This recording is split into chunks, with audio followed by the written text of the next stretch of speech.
Welcome to Jen Care's Live Talks powered by Swag Her Magazine and Chosen Counselors, the show that brings the community to you Mondays at 8 p.m. on Facebook and YouTube. Here we engage in tough talks and meaningful conversations, featuring guests that help us stay in the know. If you're watching on Facebook, be sure to like and follow our page. If you're watching on YouTube, be sure to subscribe to never miss a show. Now, here's your host, Jen Cares.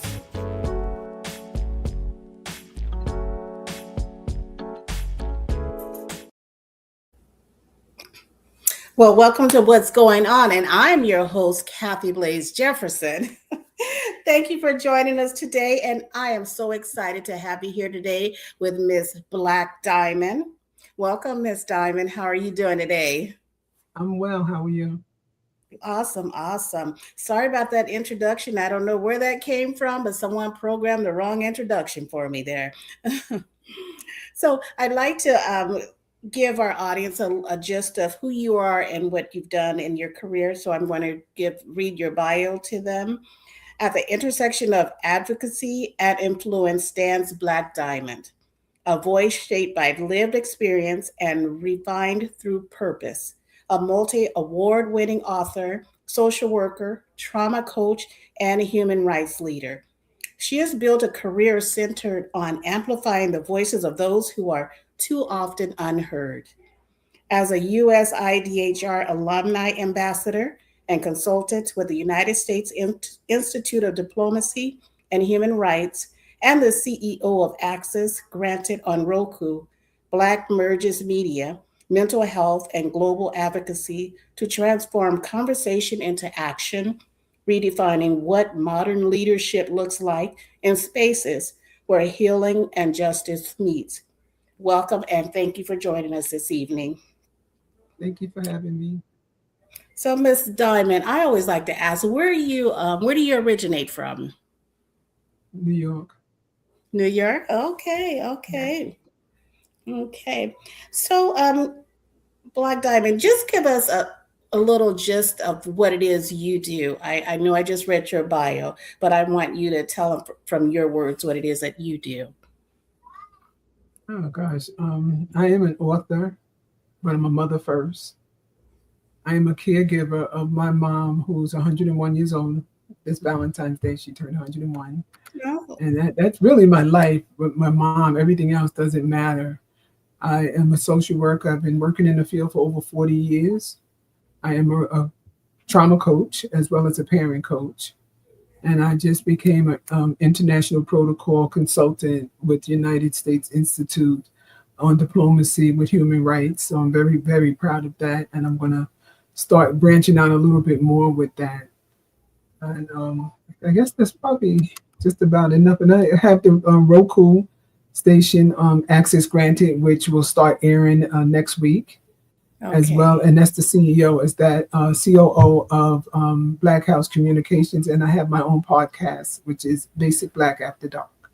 Okay, wonderful. Well, that's a lot that you do, and I have to say, commend you because I'm a caretaker for my mom as well. So I know the time and effort, love, and everything that we have to put into being a caretaker. So I applaud you for that because there's not many people that have the opportunity to be a caretaker for their own parents. So thank you for doing that.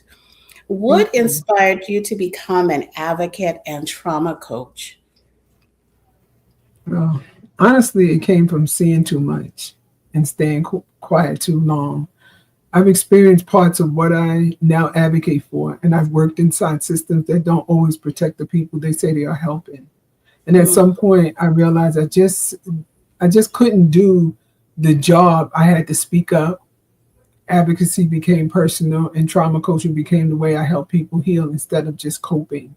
So it's a lot that goes into being an advocate and being a trauma coach, and you have to learn how to separate the both of those. Sometimes at once you feel as though that you're coaching, but you're also an advocate at the same time. Mm. You said a mouthful there because you know what? It is hard, especially when you have a heart for what you do. You actually care about the people. It's hard to sit by and watch them not being taken care of the way they should be. And I totally get that. How did your personal and professional journey lead you to this work? Well, to be honest, as in child welfare, that just seemed to fall in my lap. I was 17 years of age, and I wanted to have custody of my niece, but I didn't think the system would allow me to do it, being that I was only 17. I wasn't an adult. So I got all the information. I went to the libraries. I watched television shows. I asked questions, and I marched myself into court. And everything that I felt that I needed was sworn in. And the asked me questions, and I'm standing there with my palms of hands just sweating, just saying, please don't ask me how old I am, please. They asked me, did I have a job? I did have a job. He never asked me what kind. I had a job back in that day. Braiding hair for the people in your community was a job. That And was that a was my job. income, and that was a job. He asked me, did I have a home? Yes, I did. He didn't ask me, did I own it? He asked me, did I have one? And I answered his questions. He Yeah. did not ask me how old I was. And I said, oh my God, this man asked me how old I am. It's going to be a wrap. They're going to take her from me. I left that Oh, courthouse. I went to the corner, and I just couldn't hold it in anymore. I just lost everything that I ate that day and the day before that. oh my It goodness. worked. I I can just see you became sitting there God. with your hands behind your back with your fingers crossed. Please don't ask that question. I couldn't afford for him to do that because I would have lost custody of my niece. And I just did not want her to be a part of the system. My career in child welfare gave me the training, and that gave me the ultimate training of knowing how to go in and present myself. Still afraid, but that's what I did. But life gave me the understanding. I've Yeah, supported families professionally while navigating my own moments of rebuilding because I at that point, being the age that I was, I didn't realize that I was a teenage parent until I was into my 40s when I was working with teens, and they continued to talk about being a teenage parent. And I said, oh my God, I was a teenage parent. I had her when I was 17, but I didn't give birth to her. So I was yeah, parenting and I was a teenager. And that overlap taught me that credentials mattered, but lived mm, experience mattered too. And this work feels like a career, but it feels maybe less like a career, more like a calling. So that yes. was my calling at that time. For me, at 17 years of age, trying to graduate from high school, I wanted to be an international judge. I didn't want to be a mother. I had a Mm, plan, and that's the plan that I was going to stick with. But my sister was in a dark place, and I guess I was chosen. Not chosen to lie, but he didn't ask me. And I guess omitting he is a didn't lie, but ask. he never asked. He never Right. asked, so I never said anything. Grateful because I tell you right now, I perjured myself because I did not want my niece going into foster care. Of course not. Of course not. And you know what? Even at 17 years of age, you weren't thinking about all that legality. The I'm not, the I'm not lying. I'm not telling the truth. The only thing that was on your mind was rescuing your niece. That was the only thing Yeah. on your mind, and you weren't thinking about, oh, I'm a teenage parent, because still, I'm sure there was times where you two were two young kids together having fun with each other at some times, even though you still Oh were the yeah. elder. So being a Yeah, parent, most that was definitely. probably not the main thing on your mind.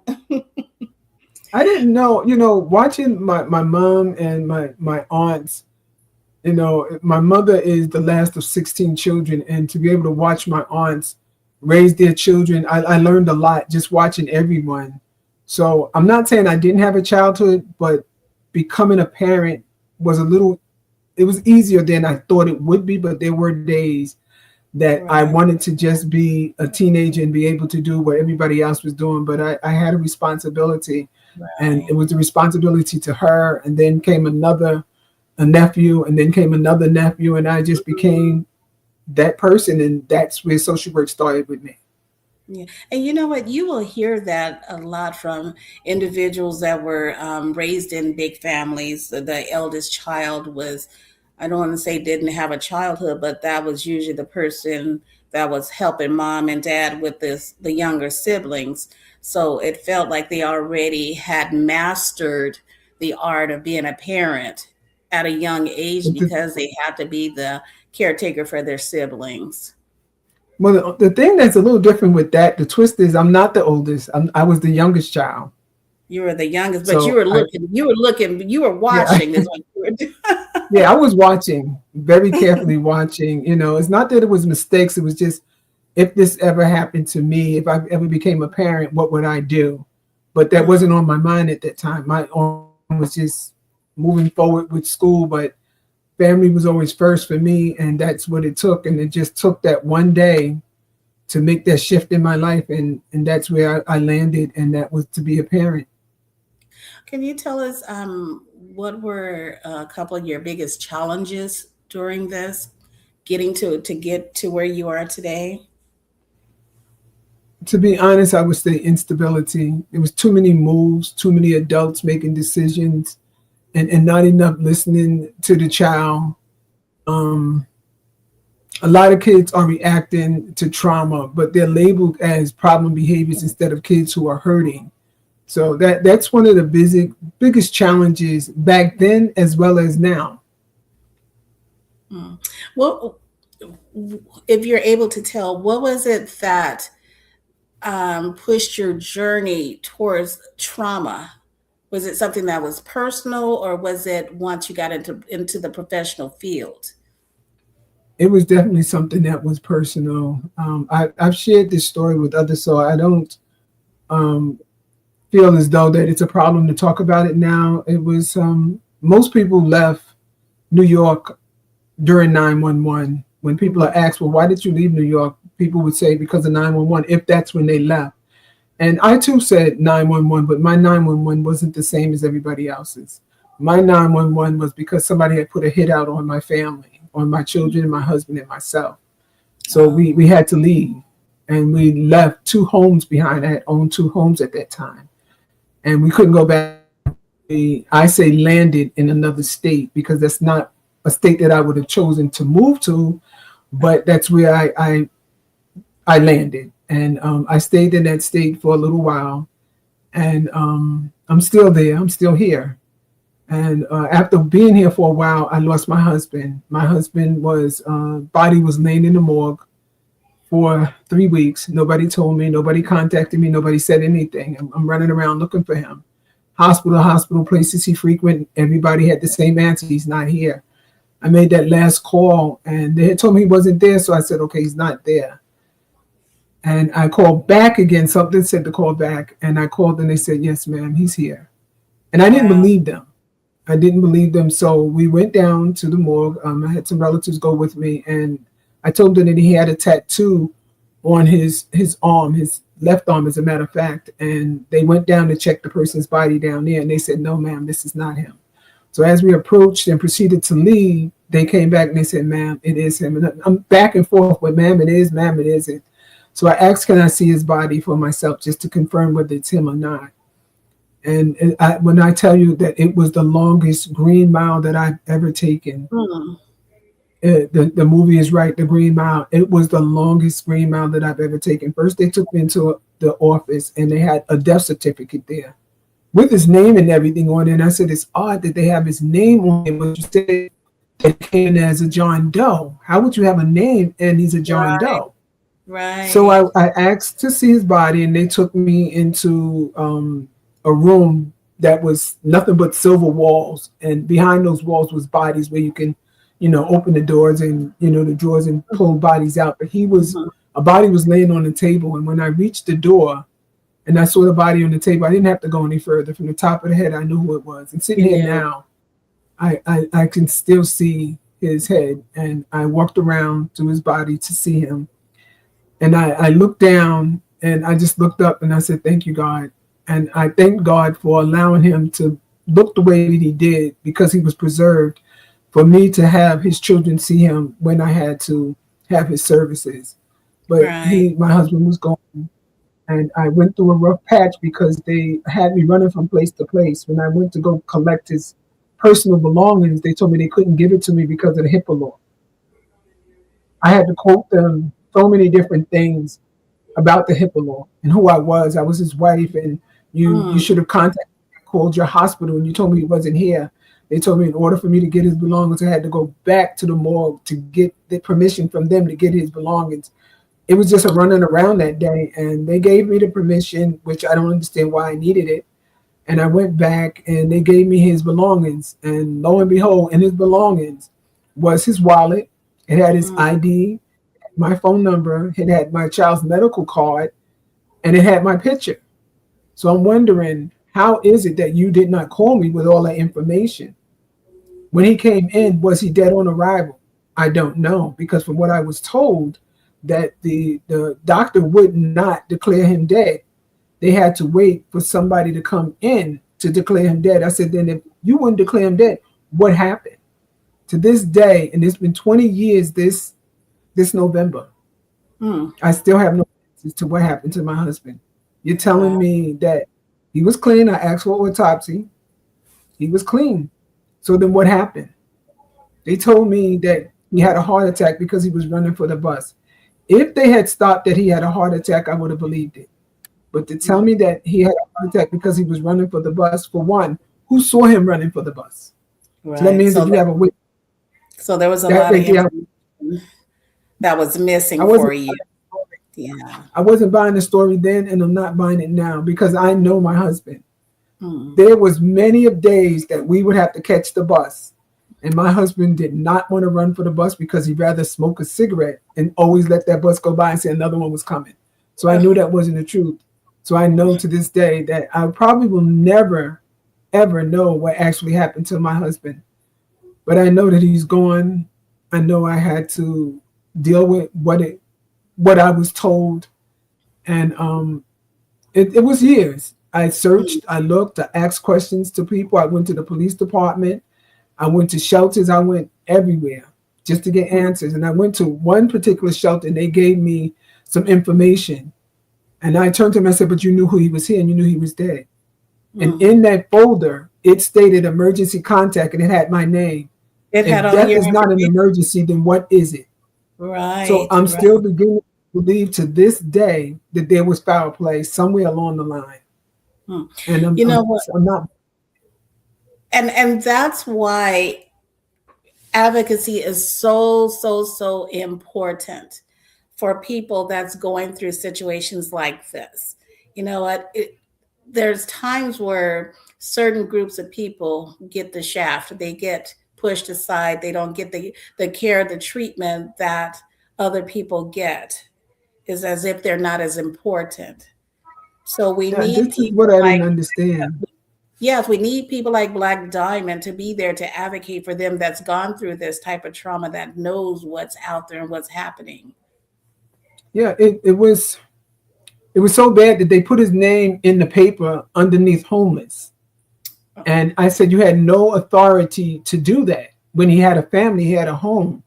You had no right to do that, and we let that go for a few, because we wind up going through something else where we wind up in the witness protection program. Oh, wow. Myself and my children wind up in the witness protection program. We were in the wrong place at the wrong time. And Mm. we stayed in that program for a while. And during that time, I had to teach my children how to play dead. Mm. Instead of teaching them ABCs and one, two, threes, I had to teach them how to play dead in the event that somebody came in here. You So have with five children, you're running around by yourself, and you just have to prepare them. You have to tell this one to go into the closet and get the emergency clothes. This one, they all had duties and things they had to do. You grab the two younger children, you grab the bottles of water, you are the driver, and you drive to the next location, which my son was told. If you don't see me, don't wait for me. Keep going to the next spot. We'll eventually catch up. If we don't, you know what to do. So these are the things that my children had to grow up learning. Other people will think, oh, your children are just like any other child. If that's the way you want to take it, then that's the way you'll take it. It took a while for us to even think that there's normalcy, right. without still looking over your shoulder, thinking that someone is still there out there somewhere with something for you. because there's three different incidents and you don't know who is who.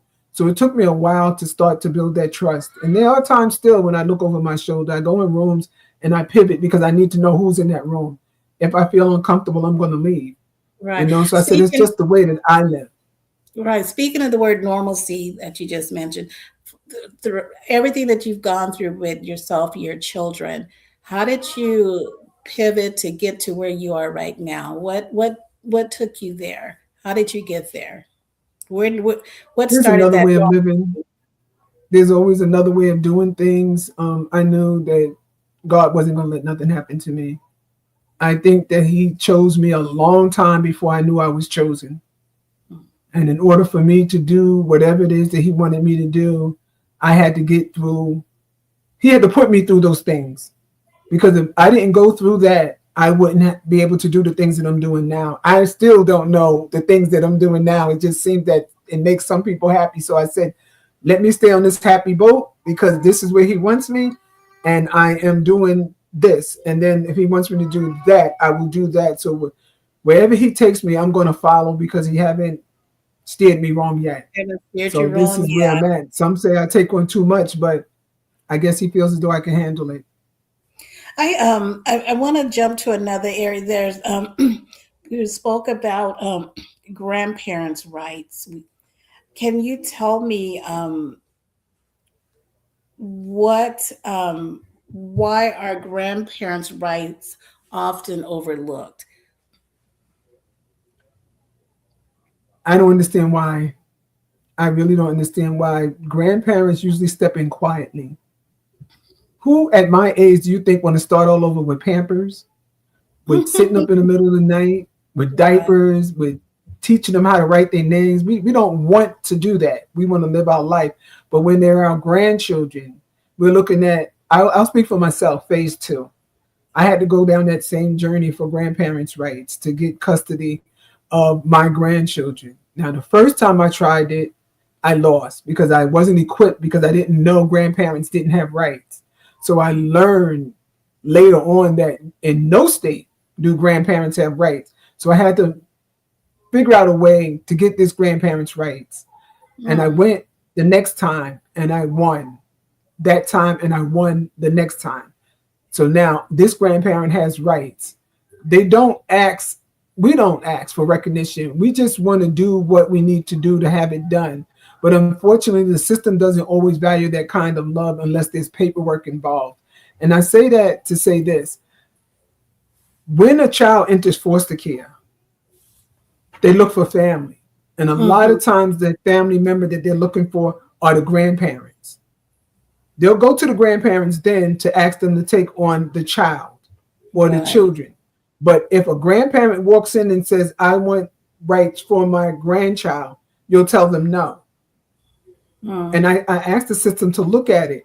Who do you think in their 60s and 70s is going to want to walk in and say that they want a baby or a child or to right. start all over again? Right. To I know completely that there are take over. sometimes conflicts Right. in families where maybe a grandparent may be a little mean about it and just wanted the child for whatever reason, but they have to look at the whole story. True. That is You have to look true. at the whole story because you'll probably have less children in foster care if you start looking at the grandparents because the grandparents know that something's not right. They don't necessarily want to make the y'all say they, but now they're afraid to do that because they're afraid you're going to take the child from them and put the child Mm, in the system and give the child to somebody else because you may assume that the grandparent is too old. Well, mm. sometimes old school is the best school. Yes, that is. So And you know, being I in admit myself have a problem with grandparents' rights for grandparents not having rights. yes. Well, you know what? Being in the system isn't always right for them either.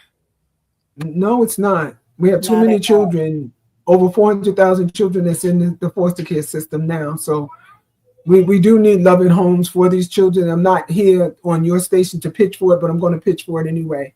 We do need loving homes to put these children in. Yes, that is And we very true. need families to say yes. Even if it's temporary, we need families to say yes because some families are in dark places and they just need that help and that support. So we're just asking people to step in. That is true. That is true. I mean, we all go through something at some point in our lives, and we need a little bit of help, not to be scrutinized and made to feel as we're a horrible person and we can't take care of our children. Sometimes you just need the help, and I think we all understand that. Black Exactly. Diamond, you're also an author. Can you tell us about that? That also fell in my lap. It wasn't something that I wanted to do. I didn't even read books a lot when I was young, but there was one book that a woman gave me, and it was "Are You Still There, God? It's Me, Margaret." And that's a book that I will never ever forget. And I have to get that book because I have some granddaughters that need that book right about now. And my first book was In My Mother's House, and that stemmed from the hit being put out on us. I Hmm. didn't think that I was going to survive. So I said, if I ever have grandchildren, I want them to know about me, because the only person that could tell them about me was me. People may say they know of me, but you Yeah. don't know me. So I wrote that book for my grandchildren, and it got some controversy with not with people out there, with family members, because they didn't like what I had wrote. But I said, you have to remember that the book is called In My Mother's House. So those are the things that I experienced in my mother's house. Right. If you were there, then you were there. And if you were Yeah. part of something that I had went through, then that's how you're involved. But it's not me with a microscope looking around and saying, oh, you're doing this and oh, you're doing that. That was just so my grandchildren would have an idea of what type of childhood I had and where I came Yeah. from, whether it was good, bad, or indifferent. And the book started selling. And I said, oh, well, the book started selling. That's good. That Then is I good. wound up with custody of my nieces and nephews, and I had asked my son, who I adopted, who passed away this past August. Um, he asked me, why did I adopt him, and why was he in foster care? And he was 10, and I thought it was a little odd for him not to know why he was in care. Somebody should have explained it to him. So Hmm. I told him his truth as much as I knew to tell him, Hmm. and then as much as I thought that he should know at that age, because there were some things that he could have waited to hear or to learn about. And when I finished, I asked him, was he okay? And he said that he was okay, but to tell you the truth, I wasn't even okay with his story. Oh. But when I looked over his shoulder, I saw his younger sister, and I said, oh my gosh, this child may ask me the same question. How am I going to be prepared? Because they came into care for different reasons and at different times. So I said, let me start to write it down so I can be prepared just in case she asks me. And it wound up with the book, the Stacy F. series of children's books on foster care and adoption. So there's 4 books in that series that I started writing with that. And some people say I got the bug, but I don't call it the writer's bug.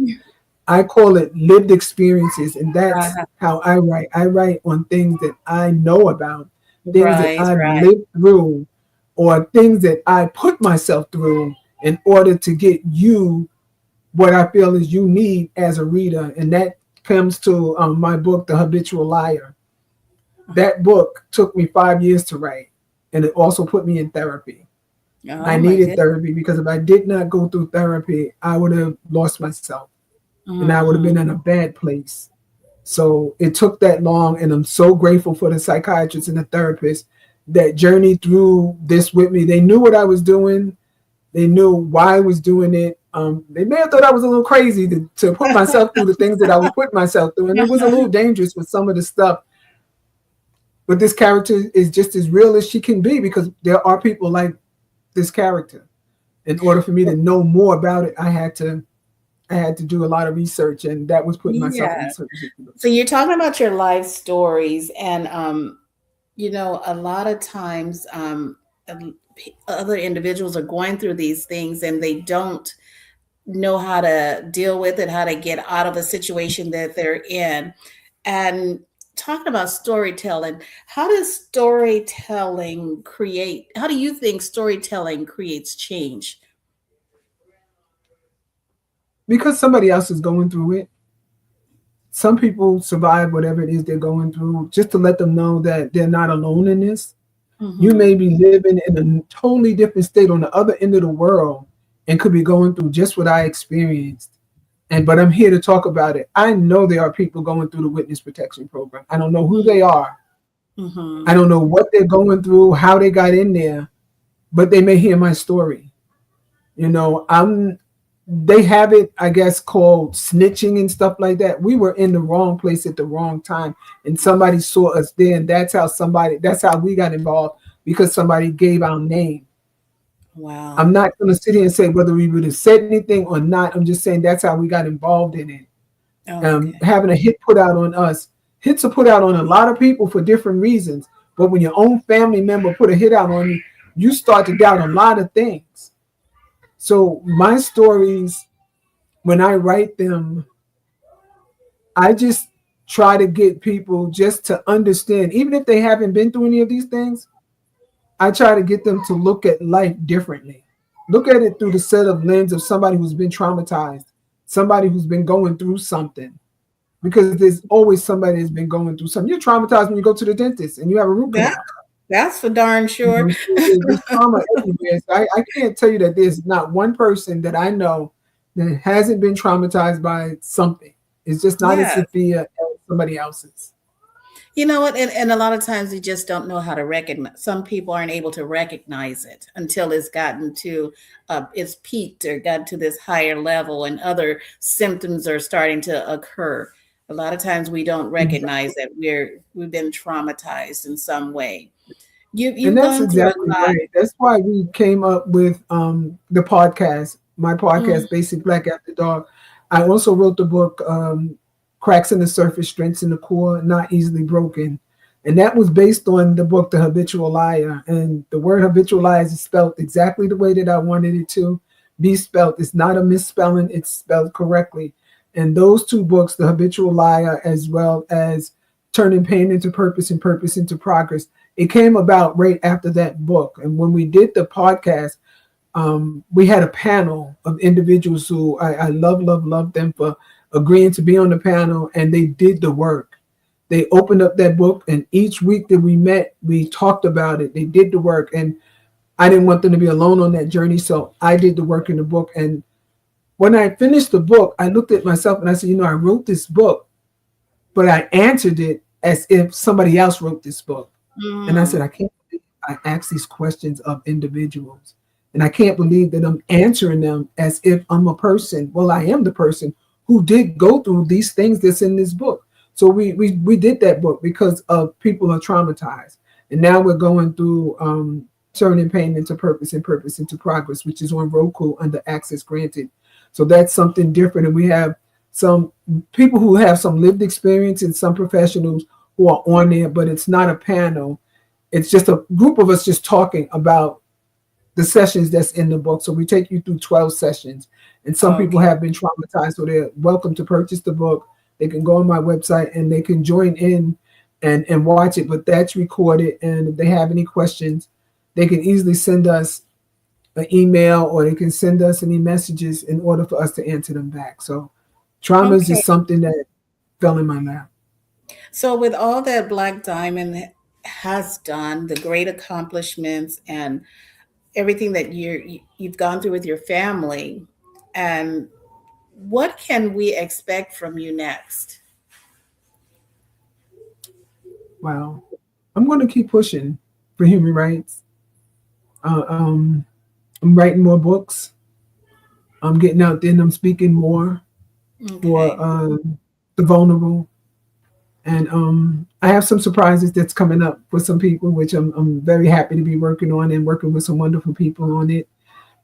Some people who have like-minded stories. And I just want to start reaching out to people and letting them know that they're not alone in this journey that they're taking, that somebody has to, stand up for them and to stand with them to hold their hand. If they just need me just to hold their hand, and that's what I'm doing.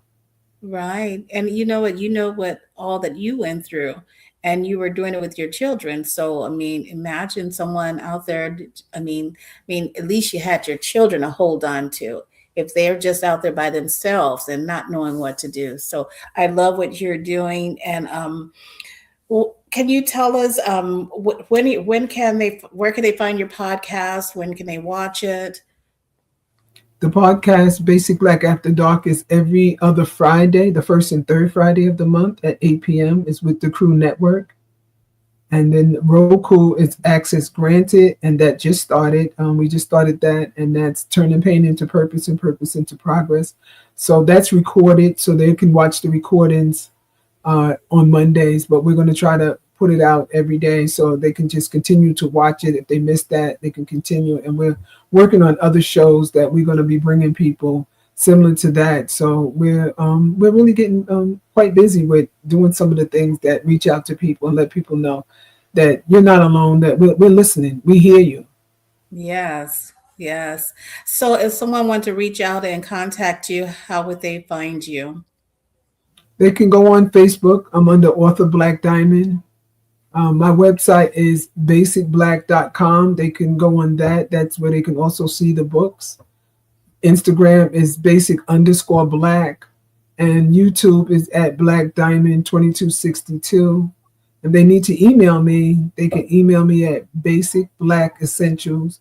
That's BASIC BLAQ, which is how I spell my name, Black BLAQ UEESSENTIALS at gmail.com. So that's Basic Black Essentials at gmail.com. Okay, awesome. Are there any book signings or any events coming up that you're going to be at that you would like our audience to join you if they're in your area?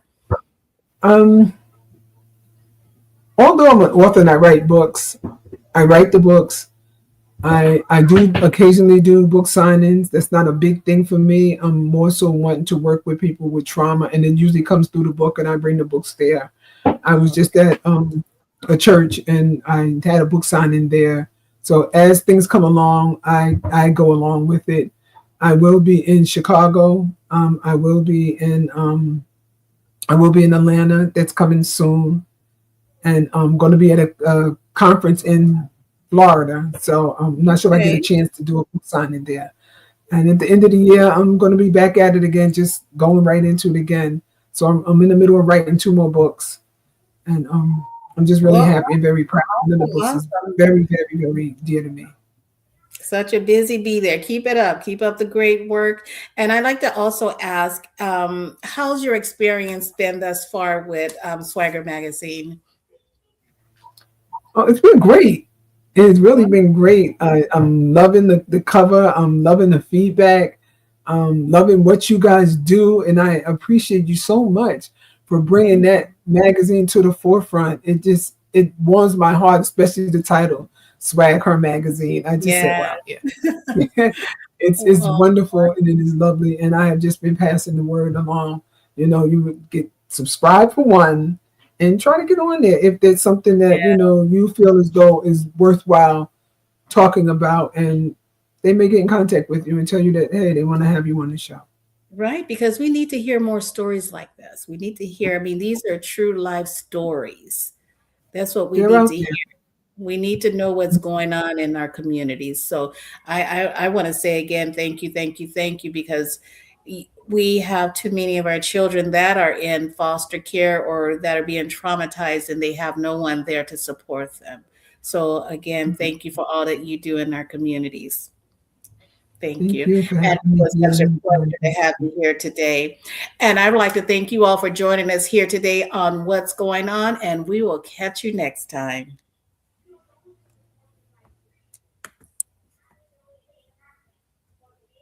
Thanks for joining Jen Cares this week. Special thanks to our sponsors, Swag Her Magazine and Chosen Counselors, guests, and viewers. Such a good conversation. Be sure to follow us on Facebook, Instagram, and subscribe to our YouTube channel. If you found value in today's show, we'd appreciate your sharing it with a friend and dropping a comment down below. Until next time.